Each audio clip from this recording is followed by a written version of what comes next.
Samarlakota auto ప్రమాద ఘటనలో మృతి చెందిన కుటుంబాలకు జనసేన పార్టీ అండగా ఉంటుందని ఉప్పాడ కొత్తపల్లి జనసేన నాయకులు జ్యోతుల శ్రీనివాసరావు తెలిపారు. సామర్లకోట వద్ద ఆటోను లారీ ఢీకొన్న ఘటనలో ఆటో డ్రైవర్ వెరిపల్లి ప్రేమ్ కుమార్, గంపల చిట్టెమ్మ మృతి చెందగా పలువురు గాయపడినట్లు డాక్టర్ జ్యోతుల శ్రీనివాసరావు వెల్లడించారు. కాకినాడ ప్రభుత్వ ఆసుపత్రిలో చికిత్స పొందుతున్న క్షతగాత్రులను ఆయన పరామర్శించారు. ప్రమాదం జరిగిన వెంటనే జనసేన పార్టీ అధినేత ఉప ముఖ్యమంత్రి పవన్ కళ్యాణ్ ఆదేశాల మేరకు బాధిత కుటుంబాలకు పార్టీ అండగా నిలుస్తోందని తెలిపారు.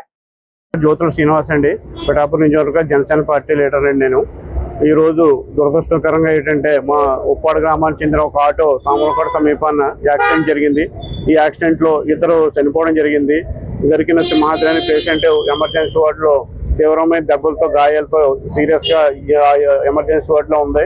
ఈ విషయం తెలిసిన మన వెంటనే మా పార్టీ అధ్యక్షుడు పవన్ కళ్యాణ్ గారు స్పందించి ఇమ్మీడియట్ గా కలెక్టర్ గారికి అందరికీ అలర్ట్ చేసి వాళ్ళకి సరైన వైద్యం అందే విధంగానే వాళ్ళందరికీ కూడా మా పార్టీ అధ్యక్షులు మా పిఠాపురం నియోజకవర్గ ఎమ్మెల్యే గారు అయినటువంటి పవన్ కళ్యాణ్ గారు వెంటనే దీనిపై స్పందించి కలెక్టర్ గారితో కూడా మాట్లాడి తక్షణమే మెరుగైన వైద్యం అందించాలని అధికారులకి డాక్టర్లకి ఆదేశించడం జరిగింది.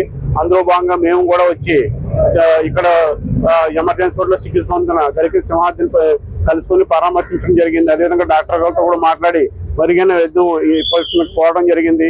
అదేవిధంగా చనిపోయిన ఇద్దరికి కూడా పవన్ కళ్యాణ్ గారు ప్రగాఢ సానుభూతిని తెలియజేశారు. దాని నిమిత్తం కూడా మేము ఇక్కడ వాళ్ళకి కలుసుకుని వాళ్ళకి ధైర్యం చెప్పడం జరిగింది. అదే కాకుండా చనిపోయిన ఇద్దరికి కూడా వాళ్ళకి మట్టి ఖర్చుల నిమిత్తం చెరుకొక 20,000 రూపాయలు తక్షణ సహాయం అందించాలని మేము భావించడం జరిగింది. ఇప్పుడు ఇమీడియట్ గా వాళ్ళకి ఖర్చుల నిమిత్తం చెరుకు 20,000 రూపాయలు మట్టి ఖర్చు మొత్తం జనసేన పార్టీ తరఫున ఇవ్వడం జరుగుతుంది. ఓకే.